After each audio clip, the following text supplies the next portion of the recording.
Eu não conheço ninguém que deu muito certo que trabalha pouco. Não é uma Também não. coisa, sabe, o trabalhar bastante, trabalhar muito, não é tudo.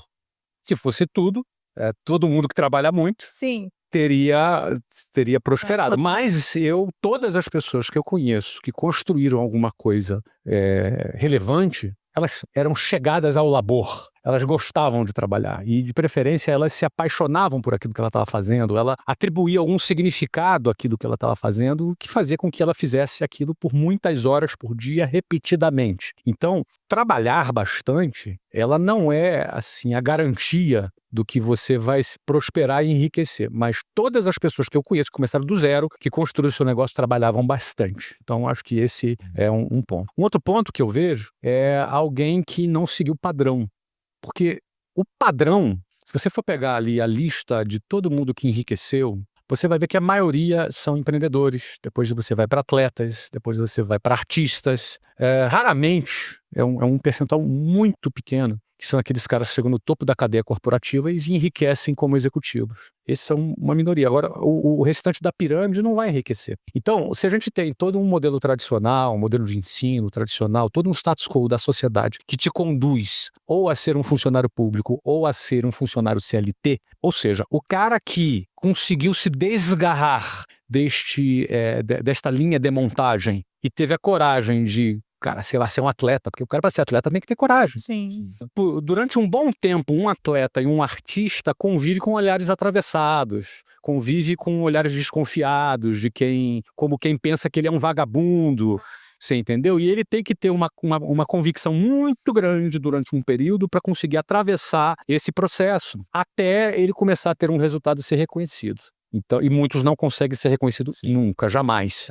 Então, assim, esse cara, ele tem que ser um cara um pouco rebelde, um pouco fora do padrão, um pouco saindo, sabe? Geralmente vai ser aquele cara que sofreu bullying na infância, sabe? Aquele cara que vai ser aquele cara que não era muito popular e, de repente, ou era taxado como problemático, e, de repente, esse cara, por ser diferente, ele pega um caminho que vai levar ele à prosperidade, porque os caminhos que levam à prosperidade são, na maioria das vezes, estatisticamente, fora da linha de montagem natural da sociedade. Então, eu acho que essa característica do cara ser um pouco diferente, eu percebo nas pessoas que se deram muito bem, que cresceram, você vai ver alguma história ali desse cara, ou é de bullying, ou é de diferente, ou que foi expulso da escola, ou alguma coisa diferente. Não é? O muito certinho, o inteligentão muito certinho, geralmente vai trabalhar para o problemático. O muito inteligente, geralmente, trabalha para o mais corajoso. É verdade. E o mais corajoso é o fora do padrão, porque o padrão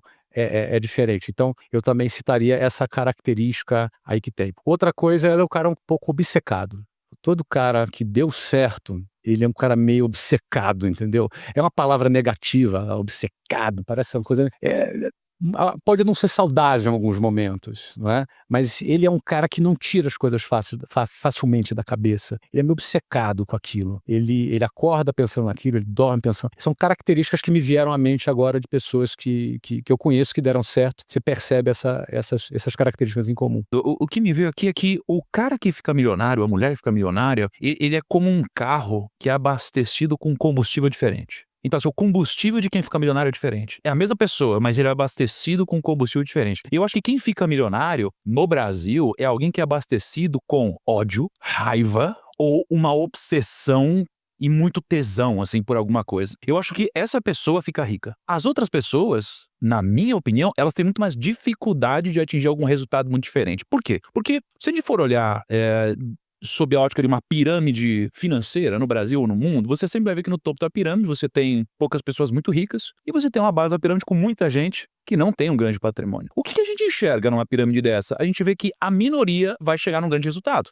mas a maioria pensa da mesma forma. Então, para essa pessoa ter um resultado diferente das outras, ela vai ter que fazer alguma coisa diferente das outras. E para ela fazer alguma coisa diferente das outras, ela vai ter que se fazer perguntas diferentes das outras. E ela vai ter que criar afirmações também diferentes das outras. Então, para mim, quem de alguma forma fica milionário é quem faz a segunda pergunta.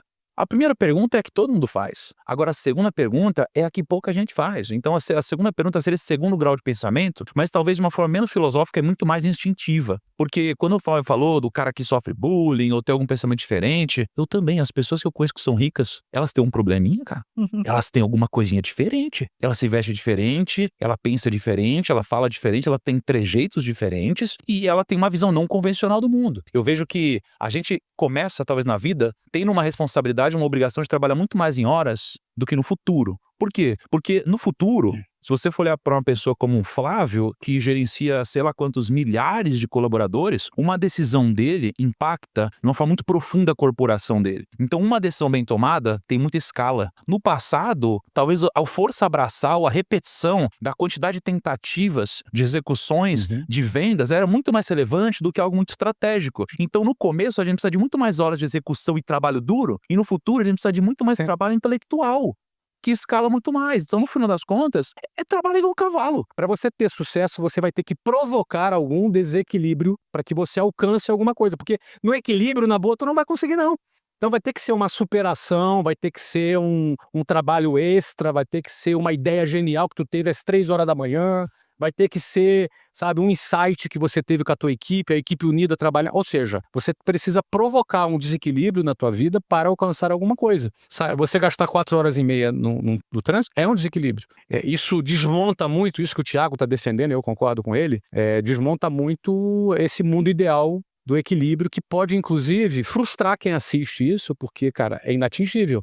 É inatingível, né? A pessoa que constrói patrimônio ao longo da vida, ela tá pensando em mais do que, cara, vou fazer um negocinho aqui e vou ganhar um dinheiro. Você, por exemplo, não pensou só em ganhar um dinheiro com venda, você quis criar um negócio. E aí depois você foi pra visão do equity, de fazer esse negócio ter valor de mercado, para que ele possa ser vendável. Aí você vendeu, aí você comprou de novo. Aí você foi fazer outros negócios, sempre com essa visão de que, olha, eu vou ganhar um dinheiro aqui, mas o principal tá no valor da empresa que eu tô criando. Ninguém vence esse jogo pensando no curto prazo. Mas existe aqui alguns aspectos do pensar em longo prazo que eu diria para você que, se o cara não estiver atento, ele pode fazer tudo certo com o dinheiro dele, pensar no longo prazo com o dinheiro dele, mas ele se ferrar. Por exemplo, uma boa fórmula para ficar pobre: divórcio. Para ficar muito pobre, o segundo divórcio.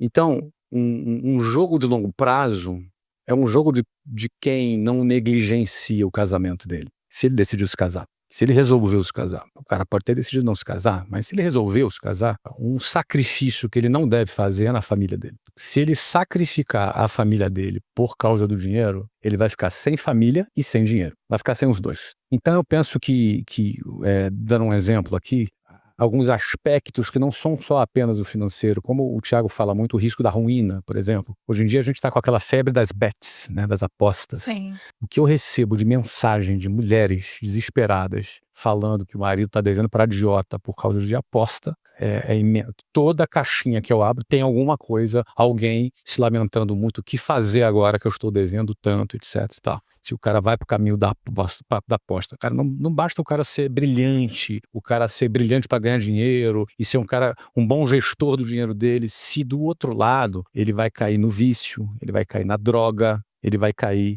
em negligenciar a família dele. Então, eu não estou nem defendendo o aspecto moral dessas questões, estou defendendo o aspecto financeiro dessas questões. Pragmático. Sendo pragmático, não é? Cuide bem da sua família.